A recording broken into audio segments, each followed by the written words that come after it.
که یادگیری در فضای آرامش و شاد به وجود میاد. وقتی که بچه نروس، انکشس، شروع میکنه التهاب داشتن به خاطر اینی که خانوادهش، پدر و مادرش در دعوا هستن، در دعوای سرد حتی اگر هستن با هم دیگه صحبت نمیکنن، اگر که مکررن سر هم داد میکشن، اگر هر کدوم اونها در افسردگی به سر میبرن، اگر افسردگیاشون با هم دیگه تلاقی پیدا میکنه، اگر که به مواد مخدر یا الکل زیاد دارن استفاده میکنن یا اعتیاد دارن، فقط به خودت این ماجرا برای شما به وجود نمیاد، بلکه در اون فضایی که بچه‌ها دارن زندگی میکنن داره به وجود میاد و اونها در این فضاست که دارن این رو یاد میگیرن. فکر کنیم که آیا وقتی که یک بچه‌ای داره بازی میکنه که توی پارک و هوا عالیه چطوری میتونه بازی کنه، شاد باشه، یاد بگیره از بازی کردنش، تا اینکه اگر یه جایی ببرینش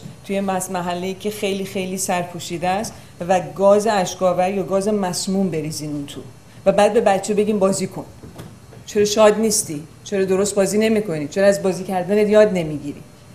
بدونین که خونه شما، خانواده شما، حتی اگر سینگل پرنت هستین، مهمه برای اون فضایی که دارین درست میکنین که اون بچه داره توش یاد میگیره.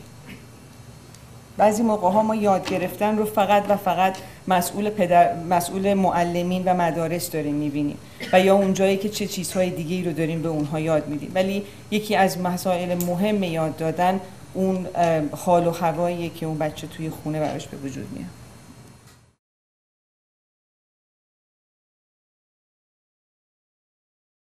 Technology is just so convenient, regardless of what medium you're using it for, like music production, film production, sound production, writing.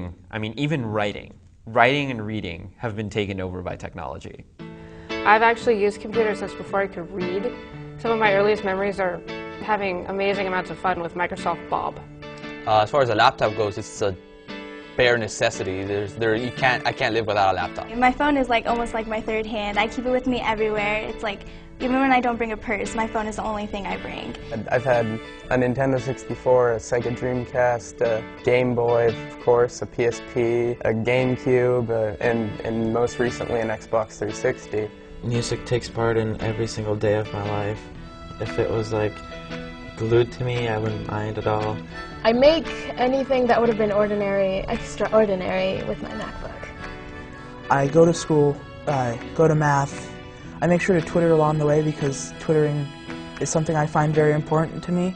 MC Hammer actually has a Twitter, and so I follow him on Twitter. Yeah. On a scale of 1 to 10, I am probably 9.5 of a texter. I do it all the time, absolutely all the time, more so than talking. I do not like it when people use OMG, LOL, BRB. I hate it. My least favorite is when they say you, like the letter U instead of YOU, because, I mean, I'm a person, I'm not a computer.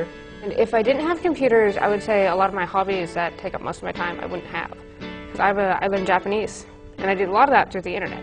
I'm kind of new to music making. I just started some months ago, so it's kind of a challenge for me so far. The process I go through is really just trial and error. With my MySpace, I can set it to like the colors that I want it to, the music that I want.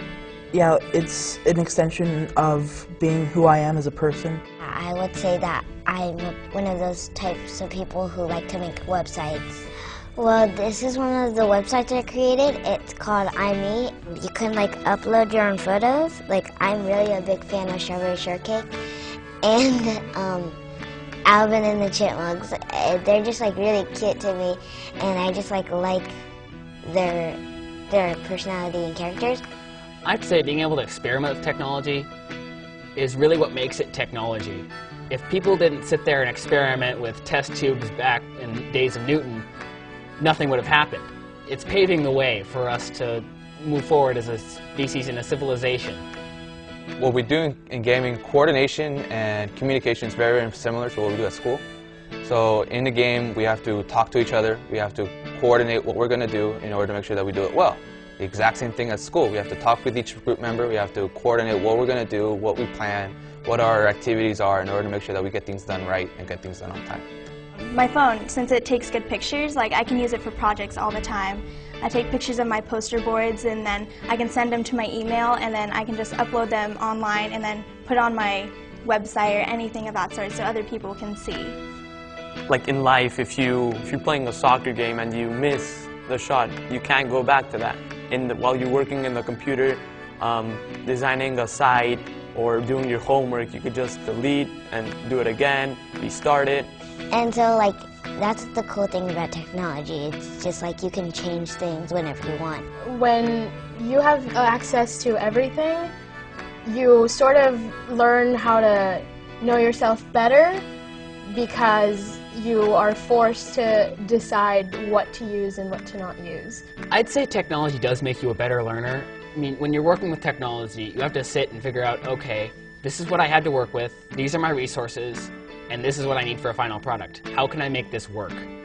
And it teaches people to think in a different way.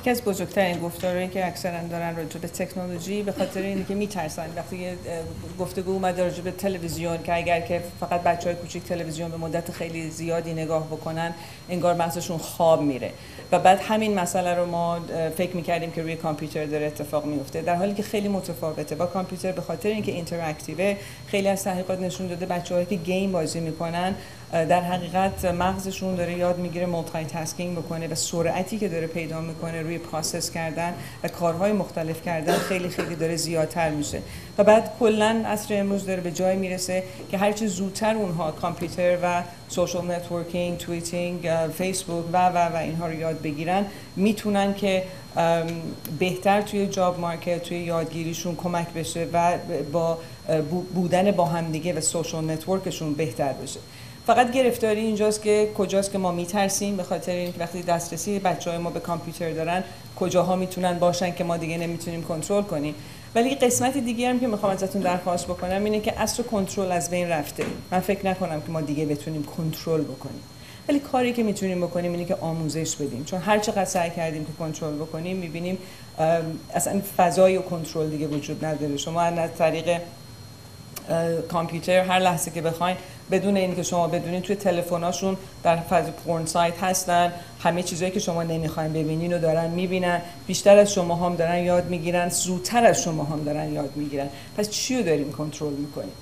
دنیا انقدر داره ترانسپرنت میشه که همه چیزهایی که وجود داره برای اونها در دسترسشون هست. ولی میتونیم یادشون بدیم. به جایی که بگیم تو حق نداری فیسبوک داشته باشی، تو حق نداری بری پای کامپیوتر، تو حق نداری اینجا اونجا رو نگاه کنی، اینی که فضایی باشه که بهشون یاد بدیم. بچه‌ها تقریبا سن 11 سالگی مخصوصا پسرها وارد پورن سایت دارن میشن و دارن اونها رو نگاه میکنن. یکی باید بتونه با اینا حرف بزنه، چون شما حرف نمیزنین بچهای همسنشون دارن حرف میزنن. فکر نکنین کسی باهاشون حرف نمیزنه. بچهای همسنشون دارن باهاشون حرف میزنن، اونان که در حقیقت دارن اونا رو بهشون یاد میدن. و در نتیجه یادگیری شما خیلی مهمه برای تکنولوژی. شاید سخته که بگیم که باید همیشه سعی کنین یک قدم جلوتر از اونا باشید، ولی حداقل نمیتونید با این سرعتی که اونها دارن یاد میگیرن شما یک قدم جلوشون باشین. حداقل سعی بکنین در کنارشون باشین تا اینی که یک دو سه قدم عقب باشین و هی بخواین اونها رو نگه دارین، چون نگه داشتنشون برای رشد اونها در آینده در حقیقت کار